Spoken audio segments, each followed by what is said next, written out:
아버지께서 우리에게 얼마나 큰 사랑을 베푸셨는지를 생각해 보십시오. 하나님께서 우리를 자기의 자녀라 일컬어 주셨으니 우리는 하나님의 자녀입니다. 세상이 우리를 알지 못하는 까닭은 하나님을 알지 못하기 때문입니다.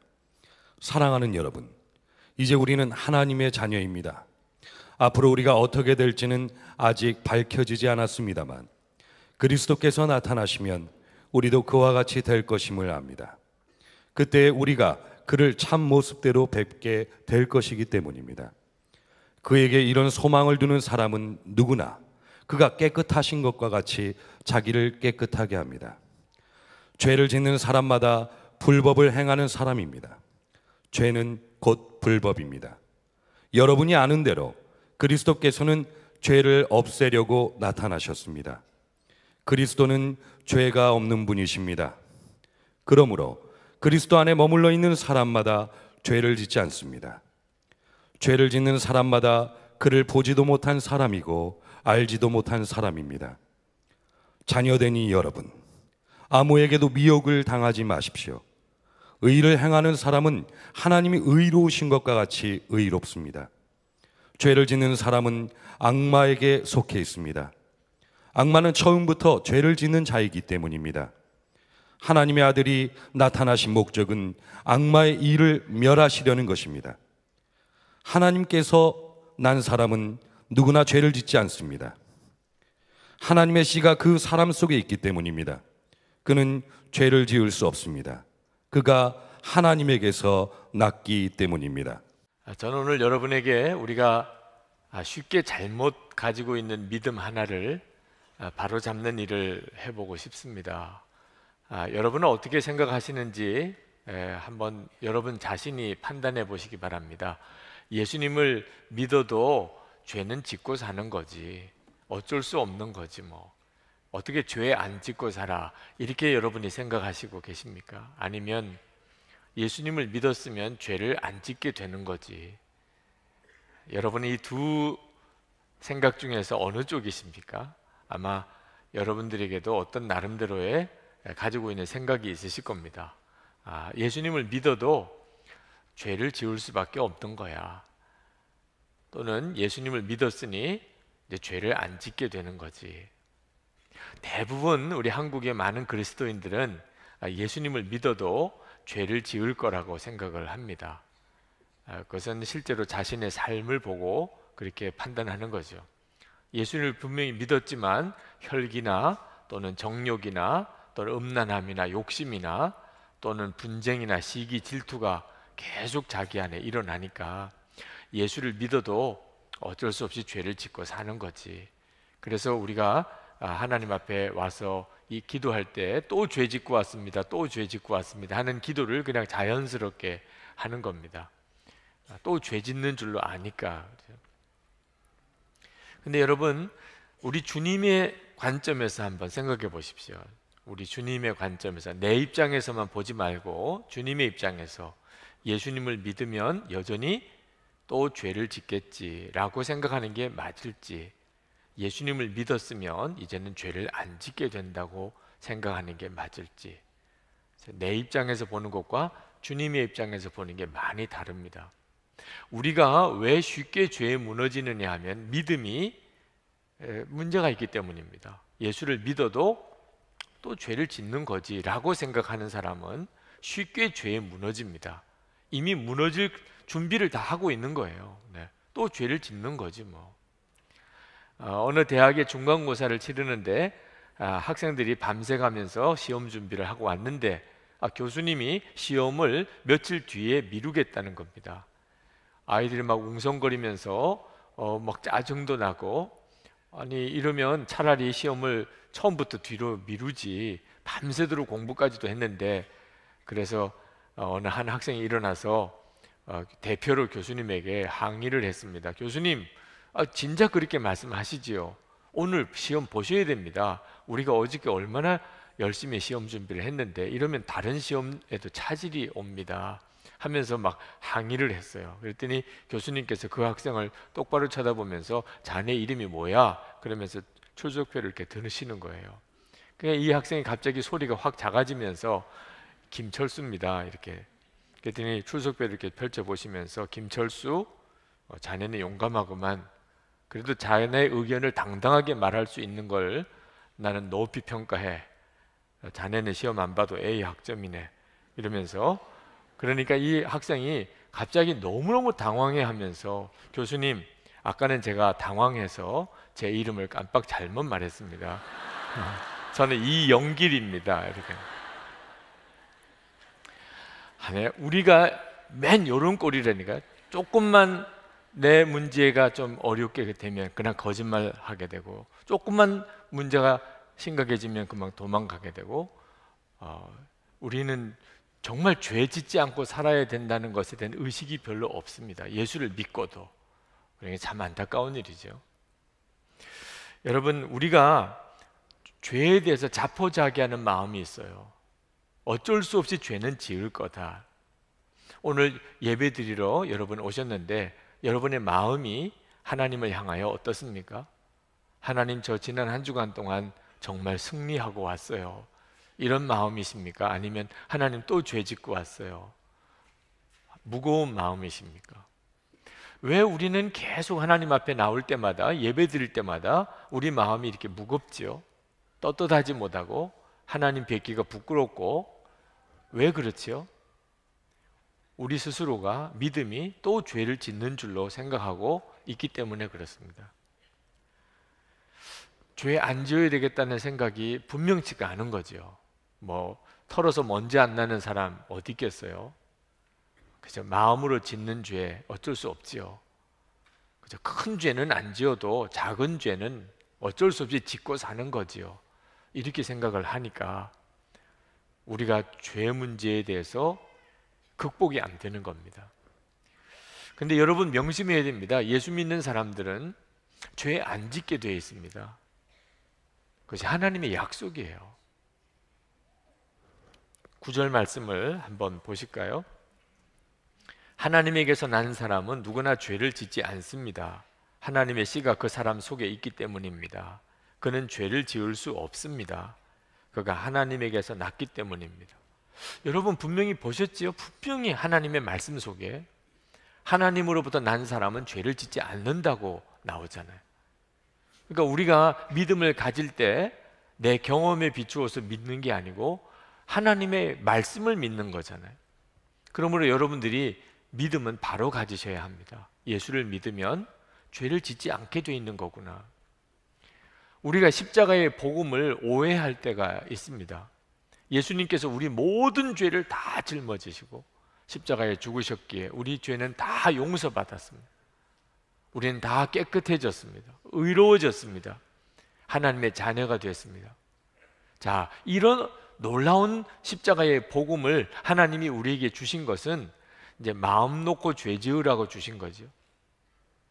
결국 그럴 수가 없습니다. 하나님께서 우리에게 나는 너를 이제 십자가를 통과한 너를 내 자녀로 삼겠다. 지옥에 갈 수밖에 없는 마귀의 종로로 다는 우리를 하나님의 자녀 삼겠다. 나는 너를 다시는 버리지 않을 거야. 너는 천국 백성이야. 이제 믿기만 하거라. 이 엄청난 축복을 우리가 받았습니다. 그런데 하나님께서 그 말씀을 하시면서 하나님이 의도하신 것은 이제 부담 없이 죄 지으라고 허락하신 거죠. 이제는 부담 없이 죄 지어. 죄 지어도 너무 그렇게 마음에 부담 갖지 마.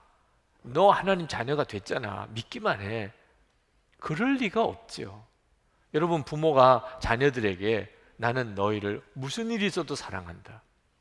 너희들은 언제나 내 자녀야. 그런 말을 하는 부모의 심정은 그러니까 너 마음대로 살아. 그래도 나는 너를 늘 자녀라고 인정하니까 이런 뜻입니까? 이제 바로 살아주기를 원하는 부모의 마음이 아니겠습니까? 그러므로 여러분 십자가의 복음, 완전한 속죄의 복음은 우리를 죄 안 짓게 하려고 하는 하나님의 뜻이지 죄 지어도 좋다는 뜻이 아닙니다. 하나님께서 우리에게 베푸신 은혜는 엄청납니다. 1절 말씀, 오늘 요한일서 3장 1절 말씀에 보면 아버지께서 우리에게 얼마나 큰 사랑을 베푸셨는지를 생각해 보십시오. 하나님께서 우리를 자기의 자녀라 일컬어 주셨으니 우리는 하나님의 자녀입니다. 여러분, 하나님께서 여러분을 하나님의 아들이요 딸이라고 그렇게 일컬어 주셨어요. 여러분은 하나님의 자녀입니다. 이게 얼마나 놀라운 축복입니까? 잘 믿어지지가 않지요. 왜? 우리 자신이 그렇게 살지를 못했으니까. 그런데 여러분, 이 말씀은 그냥 하나님이 주시는 은혜예요. 여러분은 믿고 받아들이기만 하는 것입니다.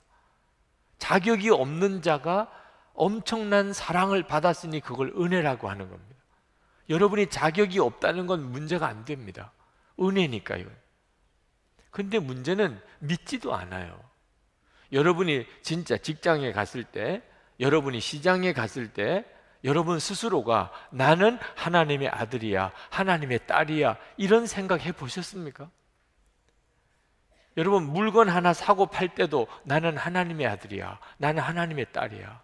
여러분, 직장에서 무슨 일할 때, 여러분의 상사를 만날 때, 또는 부하 직원을 대할 때, 여러분 거래처 사람을 만날 때 나는 하나님의 아들이야, 나는 하나님의 딸이야, 이런 생각 해보셨습니까? 우리는 이 엄청난 축복을 받고도 이 축복 자체가 믿음이 아니니까 우리는 쉽게 나는 세상 사람이라고 생각합니다.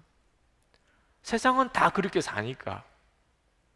그러니 우리가 뭐 하나를 바로잡지 못하는 거예요.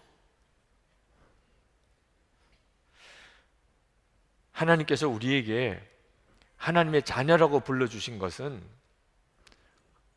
우리가 어떻게 살아도 너는 하나님의 자녀라, 이런 뜻으로 주시기만 했겠습니까?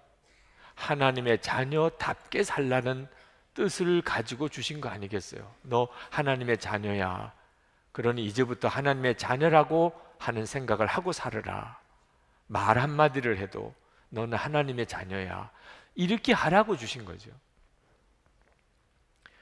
하나님께서는 죄를 미워하십니다. 여러분이 실제로 이제 삶의 현장에서 여러 가지 죄와 관련된 문제를 만나게 될 때 명심해야 합니다. 하나님은 죄를 미워하세요. 얼마나 미워하셨냐? 우리에게 죄가 없어지게 하기 위해서 하나님의 독생자를 보내시고 예수님은 십자가에 죽게 하시고 성령 하나님이 우리 안에 오셨어요. 우리를 죄 짓지 않게 하려고. 하나님은 죄를 짓지 않게 하기 위해서 치르신 대가가 엄청납니다. 그런데도 우리가 또 죄를 지으면 그건 하나님에게 말할 수 없는 고통이, 결코 우리가 복될 수가 없는 삶이죠. 여러분, 마태복음 5장 20절 말씀을 꼭 기억하셔야 됩니다.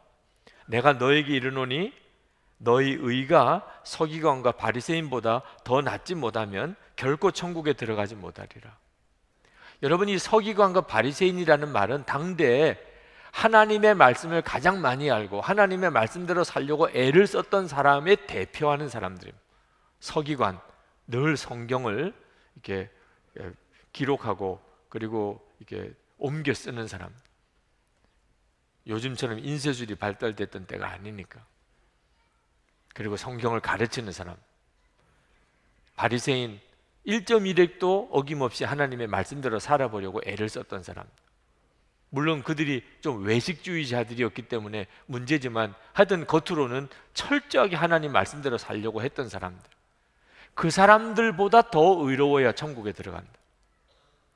예수님이 말씀하신 기준입니다. 그러니까 우리식으로 표현하면 여러분 지금까지 살아오는 동안 책을 통해서든지 직접 만났든지 정말 도덕적이고 의로운 사람, 여러분이 그동안 만난 사람 중에 저 사람은 정말 철저하게 법을 지키고 도덕적이고 의롭고 깨끗하고 그런 사람으로 여러분이 마음으로부터 존경이 되는 사람, 그런 사람 생각나시면 그 사람보다도 더 도덕적이어야 천국에 갑니다. 그게 예수님이 말씀하신 기준입니다. 하나님께서는 우리가 죄를 지어도 어쩔 수 없다고 그냥 허허하고 넘기시는 하나님이 아니라는 뜻이죠. 우리가 하나님의 자녀가 되었다고 확신하게 되면 깨끗하게 살고자 하는 소원이 생길 수밖에 없습니다. 하나님의 자녀가 됐다. 그러면 깨끗한 사람이 되려는 마음이 일어나요. 3절 말씀에 그에게 이런 소망을 두는 사람은 누구나 그가 깨끗하신 것과 같이 자기를 깨끗하게 합니다. 하나님의 자녀가 되는 순간부터 하나님이 깨끗하신 것처럼 나도 깨끗하게 되려고 하게 돼 있어요. 그게 하나님의 자녀의 특징입니다. 하나님의 자녀인지 아닌지를 구분하는 방법이죠. 예수님은 죄 짓지 않게 하시려고 우리에게 오셨어요. 5절 말씀에 여러분이 아는 대로 그리스도께서는 죄를 없애려고 나타나셨습니다. 6절에 그러므로 그리스도 안에 머물러 있는 사람마다 죄를 짓지 않습니다. 죄를 짓는 사람마다 그를 보지도 못한 사람이고 알지도 못한 사람입니다. 여러분, 지난 한 주간 동안에 죄를 짓고 살았습니까? 만약에 그랬다면 여러분은 예수님을 알지도 보지도 못한 사람입니다. 예수님 안에 살았던 사람은 죄를 짓지 않습니다. 이게 성경이 말씀하고 있는 내용입니다. 여러분, 미혹에 빠지면 안 됩니다. 지금 이 문제에 대해서 미혹이 있습니다. 잘못 가르치는 게 있다는 거죠. 7절 말씀에 보면 자녀되니 여러분 아무에게도 미혹을 당하지 마십시오. 의를 행하는 사람은 하나님이 의로우신 것과 같이 의롭습니다. 여러분, 하나님의 자녀들은 의를 행하는 사람이고 하나님이 의로우신 것처럼 의롭습니다. 그런데 예수 믿으면 그냥 어떤 죄를 지어도 다 구원받는다. 예수 믿는다고 어떻게 죄 안 짓고 살아. 죄 짓고 살지만 그냥 회개하면 용서받는다. 또 예수 믿으면 이미 다 용서받은 거니까 뭐 회개하고 말 것도 없이 무조건 용서받은 줄로 믿으면 된다. 이런 걸 복음이라고 가르치는 분들도 있습니다. 이걸 미혹이라고 그런 거예요. 여러분이 성경을 보시니까 여러분도 판단하실 수 있지요. 뭐 성경학자가 아니라도 성경 말씀 자체가 뭘 특별히 어려운 말씀도 아닙니다. 여러분, 죄 짓는 일은 마귀의 역사입니다. 8절 말씀에 죄를 짓는 사람은 악마에게 속해 있습니다. 악마는 처음부터 죄를 짓는 자이기 때문입니다. 그러므로 여러분, 그냥 죄 짓게 되는 일을 작게 여기면 큰일 납니다. 은밀한 죄, 아직까지 은밀한 죄가 해결이 안 된 사람, 또 습관적인 죄, 자꾸 똑같은 죄를 짓는, 가족들만 알고 있는, 나만 알고 있는 죄, 혈기, 욕심, 교만, 음란, 정욕, 미움과 다툼. 여러분, 이런 죄들을 그건 사람이면 어쩔 수가 없는 거야. 예수 믿어도 할 수가 없지. 이렇게 생각하면 안 됩니다. 그건 마귀의 역사라는 거예요. 마귀가 사로잡고 있는 사람이라는 뜻입니다. 여러분, 생각으로 나쁜 생각하는 것도 무서운 일입니다. 생각으로 나쁜 생각하는 거. 가룟 유다가 예수님을 팔려는 생각을 마귀가 집어넣어 줄 때 그걸 몰랐어요. 그래서 결국은 그 생각을 계속 품고 있다가 예수를 팔아버리게 됩니다. 마귀가 들어가 버려요. 지금도 여러분 똑같은 걸 아셔야 됩니다. 남에게 말하기 부끄러운 생각, 큰일 납니다. 그 생각을 집어넣어 준 자가 마귀입니다. 남에게 말할 수가 없는 어떤 마음과 생각, 이거 품었다가는 큰일 나는 거 아셔야 됩니다. 그러나 여러분, 우리 힘으로는 죄를 이길 수가 없습니다. 그래서 예수 그리스도를 믿는 복음이 있는 거예요. 여러분, 예수님께서 우리를 죄짓지 않게 만들어 주신다는 겁니다. 8절 말씀에 하나님의 아들이 나타나신 목적은 악마의 일을 멸하시려는 것입니다. 이 악마의 일이 죄를 짓게 하는 거예요. 악마가 지금, 마귀가 계속해서 우리에게 죄를 짓게 만듭니다. 그런데 예수님은 이 악마의 일을 멸하려고 오셨어요. 다시 말하면 우리를 죄 짓지 않게 하시려고 오셨다는 겁니다. 여러분, 잘 새겨 들으셔야 돼요. 죄를 짓지 말아라, 이렇게 끝나면 이건 율법이고 이건 우리에게 말할 수 없는 멍해예요. 하나님 앞에 나설 사람 아무도 없습니다. 죄를 짓지 말아라고 한다. 근데 복음은 죄를 짓지 않게 해주시겠다는, 이건 하늘과 땅 차이입니다. 죄를 짓지 말라는 것과 죄를 짓지 않게 해주겠다는 것, 엄청나게 다른 이야기예요. 죄를 짓지 않게 해주시겠다는데 그것도 못해요. 죄를 짓지 않게 해주시겠다는, 죄를 짓지 말라가 아니고 죄를 짓지 않게 해주시겠다는데, 9절 말씀에 하나님에게서 난 사람은 누구나 죄를 짓지 않습니다. 죄를 짓지 말라는 것과 뉘앙스가 다릅니다. 죄를 짓지 않게 된다는 거예요. 여러분, 우리 노력과 열심 가지고 죄를 짓지 않으려고 해보는 일은, 그것은 복음과 반대되는 것입니다.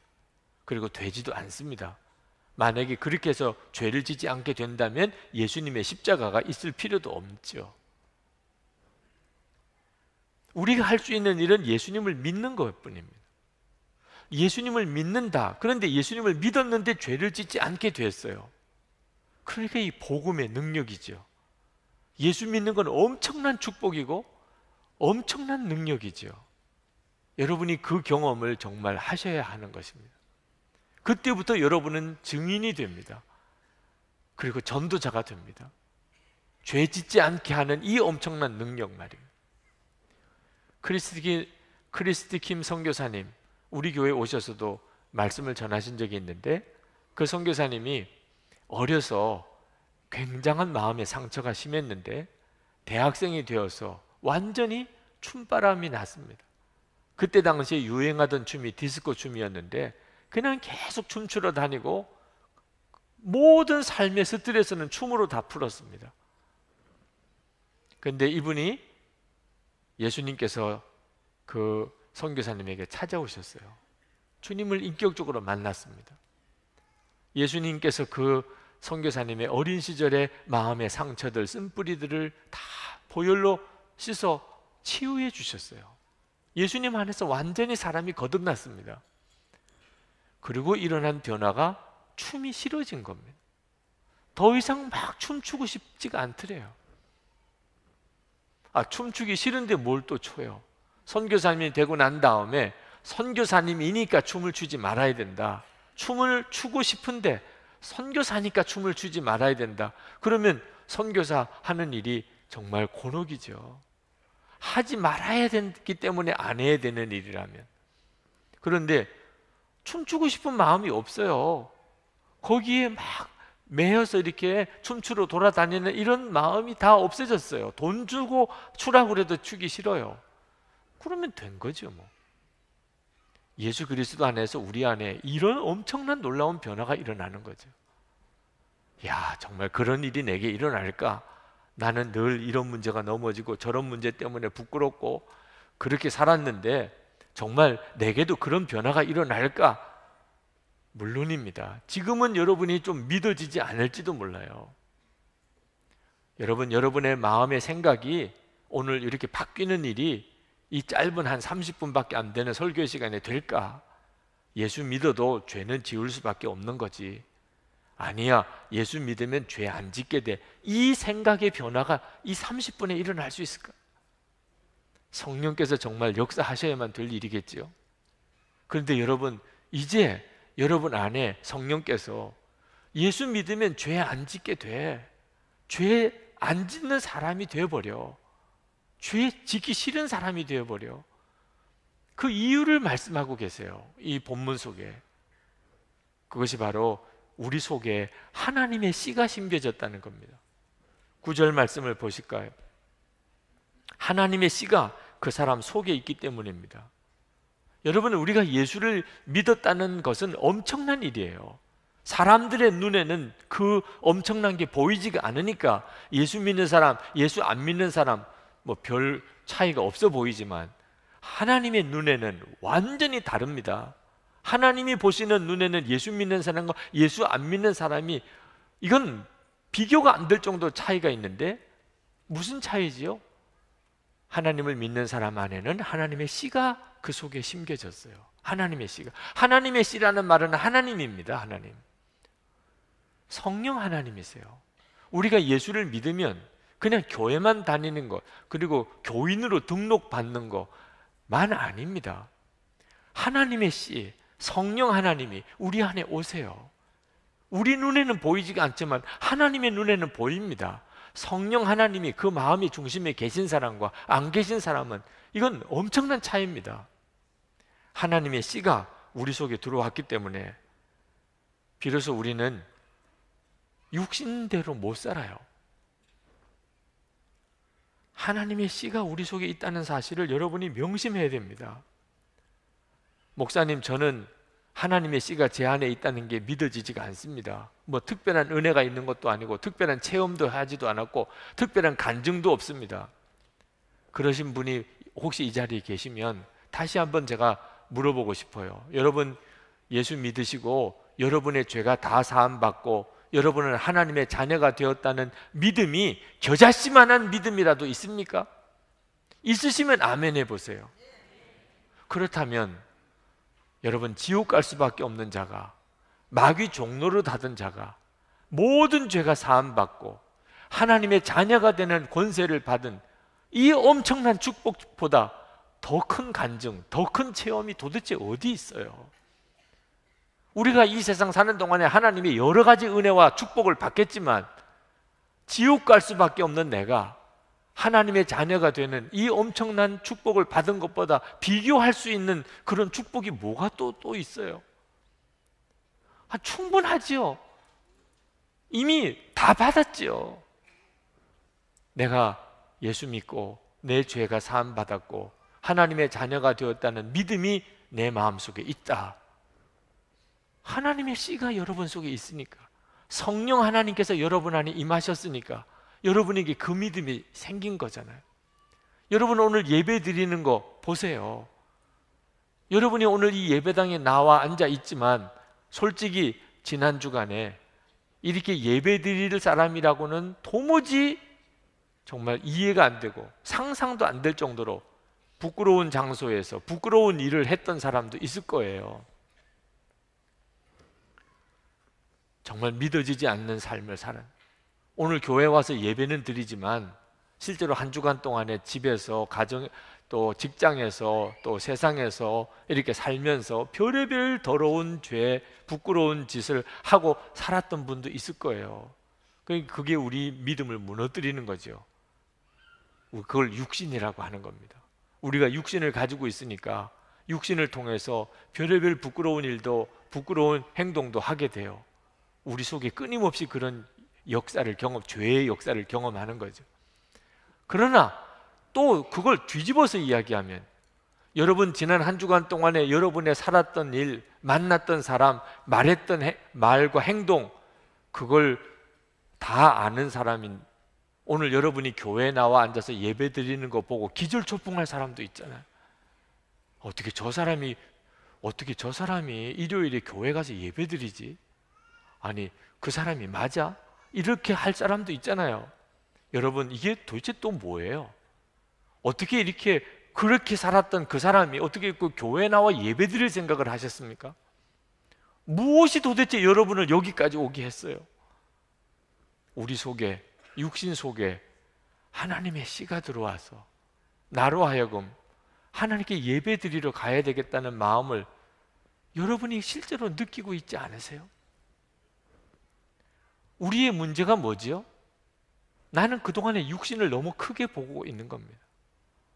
죄 지을 수밖에 없다는 사람은 다 똑같아요. 육신을 너무 크게 보고 있는 거예요. 우리 주님은, 내 안에 오신 주님은 육신보다 더 강하신 분입니다. 내 육신도 강하지만 내 안에 오신 주님은 육신보다 더 강하신 분이에요. 여러분이 예수님이 정말 여러분 안에 계시고 여러분의 육신보다 더 강하시다는 사실을 믿는 순간에 죄 안 지을 수 있지라고 믿게 되고, 예수님은 육신보다도 못하셔. 내 육신이 얼마나 강한데 이런 사람은 죄 지을 수밖에 없다고 믿는 거예요. 여러분 안에 오신 하나님의 씨, 성령 하나님, 그분이 바라보게 해주시는 예수님, 여러분이 그분을 바라보면 문제는 정말 달라집니다. 여러분이 혹시 죄를 짓고 마음이 괴로운 것조차도 하나님의 씨가 여러분 속에 있다는 뜻이에요. 에베소서 4장 30절에 하나님의 성령을 근심하게 하지 말라. 그 안에서 너희가 구원의 날까지 인치심을 받았느니라. 마음에 성령의 근심을 느끼는 것조차 내 마음에 성령이 계시다는 증거예요. 그런데 그걸 깨닫지를 못하는 거죠. 여러분이 여러분 안에 계시는 하나님을 아는 순간부터, 그때부터 문제는 달라지기 시작합니다. 놀라운 약속이에요. 9절 하반절에 그는 죄를 지을 수 없습니다. 그가 하나님에게서 났기 때문입니다. 저는 오늘 여러분에게 이 약속의 말씀이 여러분에게 그대로 이루어지기를, 여러분이 소원하게 되기를 도전하고 싶어요. 여러분이 믿으려면 진짜 믿어야 되잖아요. 예수를 믿었다고 한다면 여러분 한번 제대로 믿어봐야 되잖아요. 그 제대로 믿어야 되는 믿음 중에 하나가, 예수 믿으면 죄를 안 짓게 된다고 하셨는데, 하나님 이 말씀을 제가 믿겠습니다. 그리고 이 말씀이 저에게 이루어지게 해주옵소서. 여러분, 열쇠는 여러분 안에 계신 하나님의 씨를 여러분이 아는 거예요. 거기에 여러분의 삶이 바뀌는 열쇠가 있습니다. 우리는 육신을 가지고 있기에 예수를 믿어도 여전히 죄의 역사를 경험합니다. 그러나 죄의 역사가 있는 가운데 동일하게 하나님의 역사도 있습니다. 여러분이 어떤 것을 더 붙잡으실 거예요? 하나님의 씨라고 이렇게 말씀하시는 것은 우리에게 무언가 할 일이 있다는 뜻입니다. 하나님의 씨라고 했다면, 여러분 만약에 여러분에게 씨를 나눠드리면 여러분 뭐 어떻게 하실 거예요? 제가 여러분에게 포도씨를 나눠드렸다고 합시다. 그러면 여러분들 중에 어떤 분은 목사님이 주신 포도씨, 그래서 유리병 속에다가 딱 넣어가지고 유규성 목사가 준 포도씨, 그래서 찬장 속에다가 딱 올려놓을 사람도 있을 거예요. 정말 제가 보기에는 황당한 일이지만 그렇게 10년 뒤에 가서 보면 그거 꺼내가지고 포도씨 이렇게 하시는 분도 있을 거예요. 근데 지극히 정상적인 분은 심으라고 주셨겠구나, 그죠? 그래서 그걸 가지고 땅에다가 심습니다. 근데 땅은 그냥 땅이죠. 씨만 심겨졌어요. 겉으로 보기에는 그냥 아무것도 아니죠. 그러나 땅에 씨가 심겨진 사람, 어떤 사람은 벌써 싹이 났습니다. 목사님 이거 보세요, 씨를 심었더니 이게 싹이 났어요. 여러분, 씨하고 이 싹하고는 얼마나 다릅니까? 어떤 사람은 조그만 나무가 되었어요. 포도나무예요. 보니까 벌써 작지만 포도나무네. 어떤 사람은 그 포도나무가 많이 자라서 이제 조그만 열매가 맺어요. 포도 열매가 맺었습니다. 포도 열매가. 어떤 사람은 이미 포도나무가 많이 커서 열매가 주렁주렁 맺어요. 똑같은 씨를 나눠드려도 달라요. 왜? 우리가 똑같은 예수님을 믿었는데, 우리 모두가 다 우리 안에 하나님의 씨가 심겨졌는데 어떻게 삶이 그렇게 다른지를 이해하시겠습니까? 씨를 어떻게 했느냐 하는 겁니다. 여러분이 내 안에 하나님의 씨가 있는지 없는지도 관심이 없는 사람, 그 찬장 속에다가 올려놓은 거죠. 맨 똑같아요. 하나님의 씨가 내 마음속에 들어와도 내 삶은 맨 똑같아. 그러나 여러분이 하나님의 씨를 정말 키우면, 그러면 씨가 씨 그대로 있지 않지요. 내 삶에 엄청나고 놀라운 역사가 벌어집니다. 그러면 하나님의 씨는 어떻게 이렇게 싹이 나고 나무가 되고 열매가 맺지요? 여러분이 말씀을 보고 기도 생활을 하고, 그리고 하나님이 깨닫게 하신 대로 순종하는 이 세 가지죠. 여러분이 계속 말씀을 보고, 그리고 여러분이 하나님 앞에 정말 기도하기를 힘쓰고, 그리고 주님이 마음에 깨닫게 하신 대로, 명령하신 대로 그대로 순종하려고 하면, 그래서 성령의 충만함이 있는 거죠. 우리 안에 성령님이 오신 거하고 성령의 충만하고는 다르죠.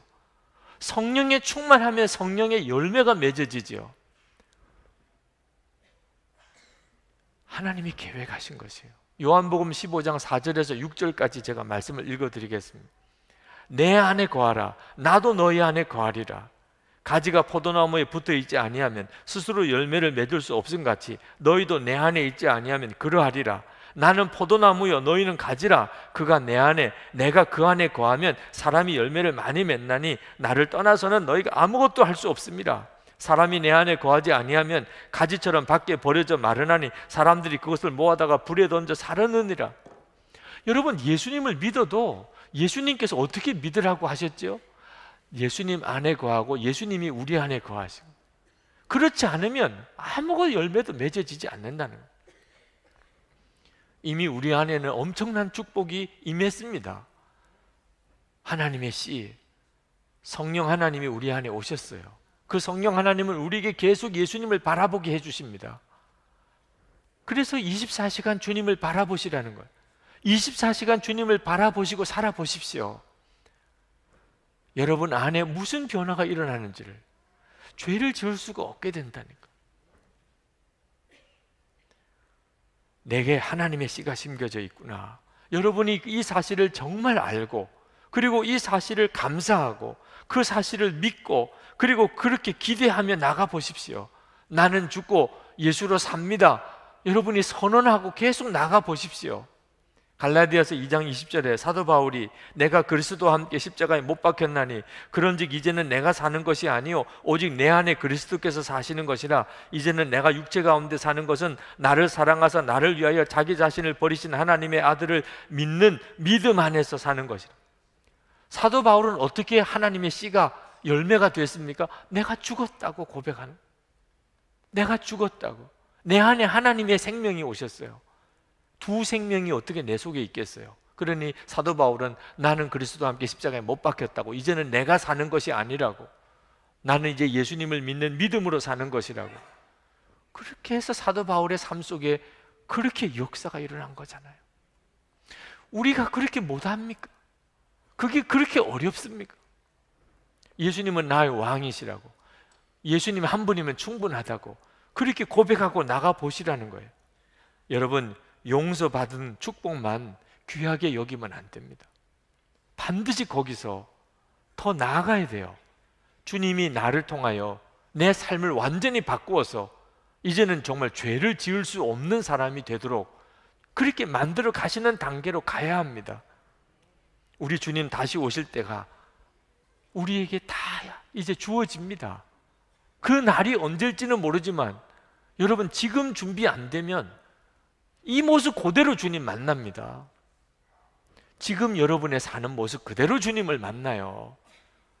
앞으로 어떻게 변화될 날이 올 것이라 헛기대하지 마십시오. 여러분, 지금 안 변하면 변할 날 없습니다.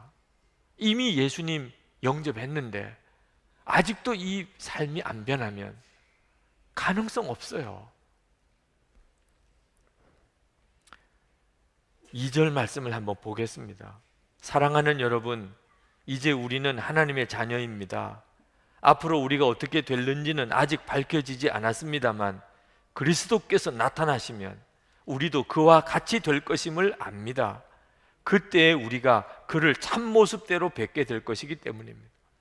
여러분, 예수님 앞에 서면 그대로 내 모습이 다 드러납니다. 그날이 여러분에게 기쁨의 날일 수도 있고 두려운 날일 수도 있습니다. 지금 여러분의 모습이 그 모습이니까. 제가 지난 주간에 참 마음 아픈 사연을 신문에서 보았습니다. 고등학교 2학년 학생이 자살을 했다는 거예요. 그 사연이 기가 막힙니다. 아버지가 성범죄자였기 때문입니다. 40대 중반인 그의 아버지는 철도 공무원입니다. 지방에 있는 어느 철도역에서 근무하시는 분인데 자원봉사 나온 여중생을 성추행한 죄를 지었습니다. 그 사건이 일어나기 전까지 이 아들은 학급 반장을 했던 아주 밝고 리더십이 있었던 아이입니다. 중학교 2학년 때 아버지가 성범죄자라는 이 사실은 엄청난 충격이었어요. 그가 수면제 먹고 자살까지 시도했습니다. 그런데 아버지가 스스로 무죄라고 자꾸 주장하는 겁니다. 이 아들은 아버지를 믿었습니다. 그래서 아버지의 재판을 위해서 변론 자료를 준비하며 도왔습니다. 어떻든지 아버지가 무죄라는 사실을 밝혀내려고. 그런데 대법원에서 유죄 확정 판결이 났습니다. 이 아들은 절망해버렸습니다. 큰아들은 아버지 따라서 자기는 철도 공무원이 되겠다고 했던 꿈을 접어버렸습니다. 막내인 초등학생 셋째 아들은 나는 불행하다는 말을 꺼내기 시작했습니다. 둘째였던 이 아들은 정말 삶 자체가 무너졌어요. 온 가족들이 어디 가서 살 데가 없습니다. 이웃 사람들이 아동 청소년 성보호에 관한 법률에 따라서 매년 이 박 씨의 신상과 사진 정보가 담긴 우편물을 받기 때문입니다. 지금 법이 그렇게 되어 있습니다. 그래서 이 동네에서 저 동네로 이사를 가고 저 동네에서 저 동네로 이사를 갑니다. 왜? 건물 주인이 우리 건물이 성범죄자가 사는 곳으로 등록됐더라, 나가, 이렇게 요구하니까 조금 지나면 한 해를 못 견디고 또 이사를 가야 됩니다. 마지막 쓴 일기장에 눈만 뜨면 우울해지고 짜증난다, 나도 모르게 허튼 생각을 하게 되고 약이 생각나지만 선뜻 행하지는 못하겠어서 그냥 잠들고 만다, 어젠 거의 자살 직전까지 갔었던 것 같다, 너무 괴롭다. 한때는 마음도 잡았었어. 의사가 되어서 가족 호강시키겠다고, 학생회장 선거에 나갈 만큼 학교 생활에 전념해보려고 애도 썼지만 결국은 마음속에 남은 상처 극복이 안 되고 결국은 자살을 실행했습니다. 그 엄마가 통곡을 합니다. 엄마도 죽고 싶은 순간이 많았지만 너희들 때문에 꾹 참고 살았는데. 여러분, 죄 무섭습니다. 엄청 무섭습니다. 자기가 지은 죄로 자기만 대가를 지불하는 것도 아닙니다. 여러분의 실상이 그대로 다 드러난다는 건 끔찍한 일일 수도 있잖아요. 우리 주님 오실 때 내 지금 모습이 그대로입니다. 여러분, 지금 안 바뀌면 언젠가 바뀔 거 기대 못합니다. 왜 변화된 삶을 하루라도 더 살지를 않고 변화되지 않는 삶을 살다가 어떻게 마지막 요행을 구하십니까? 저는 오늘 우리 교우들에게 결단을 요청하고 싶은 마음이 간절히 있었습니다. 그것은 예수 믿으면 죄 지을 수 없는 사람이 된다는 그 증인이 되어지기를 결단해 보지 않겠느냐는. 지금 세상 사람들은 말합니다. 예수 믿어도 사람은 안 바뀐다. 예수 믿은 사람, 예수 안 믿은 사람 결국 똑같아. 예수 믿은 사람이 더해. 예수 믿은 사람이. 이런 말도 안 되는 이야기가 이제는 그냥 사실처럼 떠돕니다. 그리고 솔직히 뭐라고 변명할 여지가 없습니다. 왜? 예수 믿고 변화된 사람 증인을 찾아보기가 어려우니까. 오늘 여러분, 하나님 나를 그러면 증인으로 써주세요. 제가 정말 내 안에 오신 주님 바라보고 살아보겠으니 주님이 나를 죄 안 짓게 만들고 주님이 나의 삶을 변화시키신다니 내가 주님께 나를 드릴 테니 24시간 주님 바라보고 살 테니 예수 믿어도 변하지 않는다. 예수 믿는 안 믿는 사람 똑같아. 예수 믿는 사람 더해. 이런 사람들 앞에 주님 저를 쓰세요. 여러분, 그렇게 결단하고 싶지 않습니다.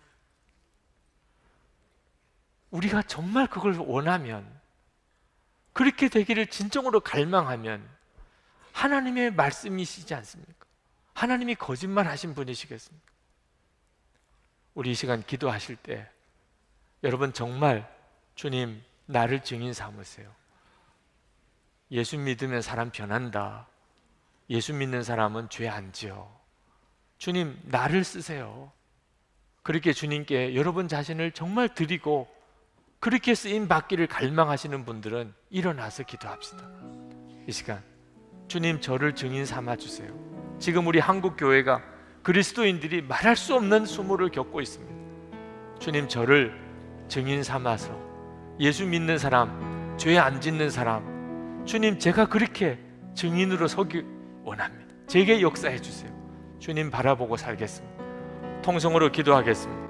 은혜와 사랑이 충만하신 아버지 하나님, 놀라우신 하나님의 은혜를 주님 감사하고 감사합니다. 역사하신 주님, 오늘도 주의 사랑하는 성도들, 사모하며 갈망하는 주의 사랑하는 성도들의 심령 가운데 주님 함께하여 주시기를 원합니다. 아버지 하나님, 지금도 함께 하시고 살아계신 주님을 믿습니다. 우리 가운데 역사하시는 주님을 오직 바라봅니다.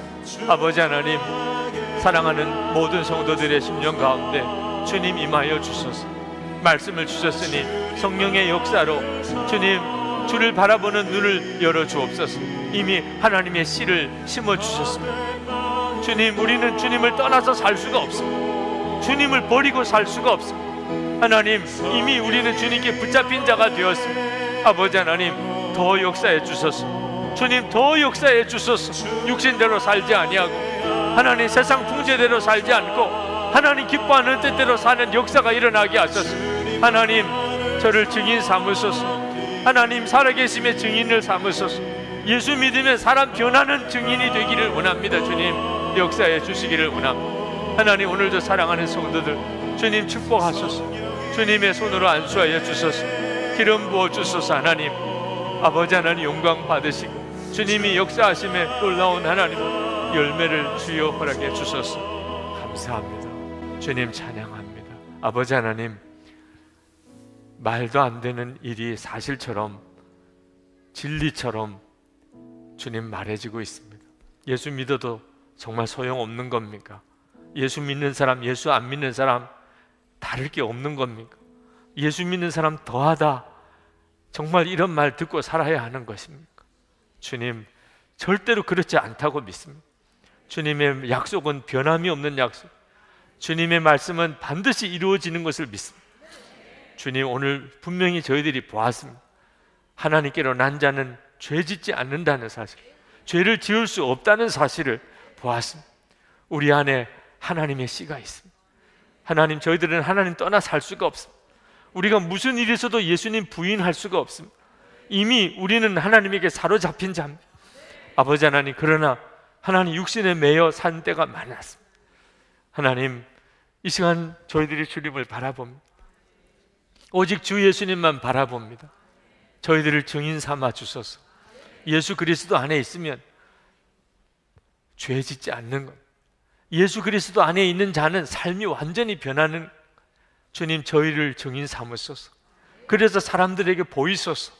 하나님의 살아계심, 정말 예수 그리스도의 복음은 삶을 변화시키는 복음임을 우리로 인하여 증거되기를 원합니다. 주님, 우리의 간절한 마음, 간절한 소원을 주님께 올려드립니다. 역사하소서. 주님, 이제 또 한 주간을 주님께 부탁합니다. 주님 바라보고 주님 정말 믿고 주님 찬양하며 나아가겠습니다. 오늘도 주의 사랑하는 성도들 하나님 앞에 나와 마음을 다하여 예배하고 그리고 사랑과 감사를 담은 헌금을 주님께 드렸습니다. 하나님 기뻐하는 뜻대로 이 헌금이 귀하게 사용되기 원합니다. 그리고 성도들에게 주여 위로와 은혜를 주소서. 경제적으로 어려움 당한 이들도 많습니다. 그러나 하나님, 주님을 더욱 바라보게 하소서. 살 길을 주님 열어주소서. 육신의 병든 이도 고쳐주시고 마음의 심령 회복을 주시고 깨어진 관계가 다 회복되게 하시고 우리의 가족들, 자녀들 주님 붙들어 주시고 성도들의 기업에 복을 주소서. 하나님, 저희들이 변화됨으로 이 한국 사회가 바꿔지기 원합니다. 불의가 가득하다고 하고 온갖 악한 소문들이 떠돕니다. 주님, 성도들이 곳곳에서 빛과 소금 되어 하나님 이 사회를 새롭게 하게 하소서. 주님, 이 민족이 바꿔지고 남북이 통일되는 일, 진정한 화해가 이루어지는 일 하나님 허락해 주소서. 교회가 서야, 이 민족이 바로 서야 감당할 수 있겠습니다. 북한에 있는 동포들 구원해 주소서. 땅끝까지 주의 복음이 전해지게 하소서. 선교사님들을 축복해 주소서. 주님의 손에 부탁드립니다. 주 예수 그리스도의 이름으로 간절히 기도합나이다. 아멘.